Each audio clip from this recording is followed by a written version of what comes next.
बऱ्याच वेळेला आपण ओबेसिटीमुळे पण स्ट्रेच मार्क येतात. ओके. म्हणजे ते पुरुषांना पण होतं. येस. मुलांना सुद्धा हल्ली स्ट्रेच Yes. मार्क दिसायला लागत आहेत. Yes. आणि स्त्रियांच्या बाबतीत म्हणाल तर गरोदरपणात आणि बाळंतपणानंतर Yes. खूप स्ट्रेच मार्क्स येतात. Yes.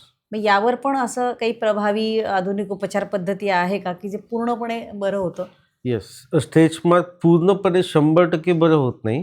पण कारण की कसं असते की स्ट्रेच मार्क म्हणजे काय, एखादी आपली त्वचा एका लेवलच्या नंतर खूप स्ट्रेच झाल्याच्या नंतर, जसं आपण सिम्पलमध्ये एखादं बलून आहे किंवा हे आहे, रबर आहे, तुम्ही रबरला ताणल्यावर ते ओरिजिनल पोझिशनला येत नाही 100%. तसं आपली त्वचा पूर्ण जर फाकली तर ओरिजिनल पोझिशनला येत नाही. पण त्याला 70 to 90% पर्यंत कमी करता येते. जसं आता गरोदर बायामध्ये जे स्ट्रेच मार्क पडतात किंवा जे जाड मुलं होतात त्यांना जे मांडीला स्ट्रेच मार्क पडतात, काही लोकांना बटॉक्सला पडतात, काही लोकांना इकडे पडतात, मुलींमध्ये वजन वाढल्यावर ब्रेस्टच्या साईडनं पडतात. तर त्याला आपण त्या स्ट्रेच मार्कला ॲडव्हान्स पद्धतीने आणि विदाऊट एनी साईड इफेक्ट त्याला खूप छान कमी करता येते. त्याच्यामध्ये आपण MNRF म्हणून एक ट्रीटमेंट असते, मायक्रो निडलिंग RF. त्याच्यासोबत आपण PRP करतो. जसं डोक्यामध्ये PRP करतो, सेम त्याच्यामध्ये कंबाईन करतो. दुसरी गोष्ट म्हणजे काही निडलसोबत PRP करतो. काही वेळेस आपण केमिकल पीलचा उपयोग करतो. काही वेळेस आता एक नवीन लेझर आहे, जे फ्रॅक्शनल CO2 लेझर म्हणतो.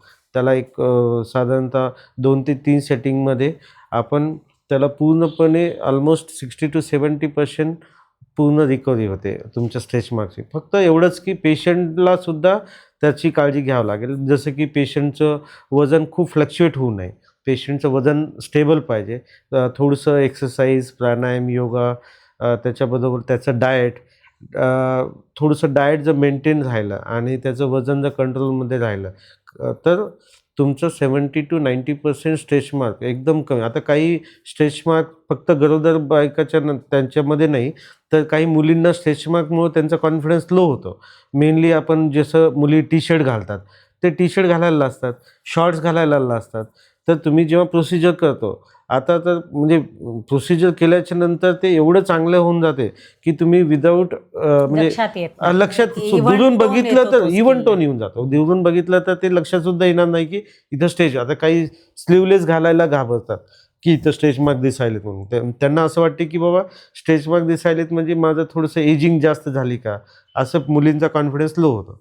आणि तुम्ही जर ट्रीटमेंट प्रॉपर घेतली, प्रॉपर प्रोसिजर केले, ॲडव्हान्स जे लेझर्स आहेत त्याचा उपयोग केला, तर ते पूर्ण एक 70 to 90% रिकवर होतात. पेशंटचा कॉन्फिडन्स एकदम हाय होतो आणि पेशंटला विदाऊट एनी साईड इफेक्ट ते प्रोसिजर होऊन जातं.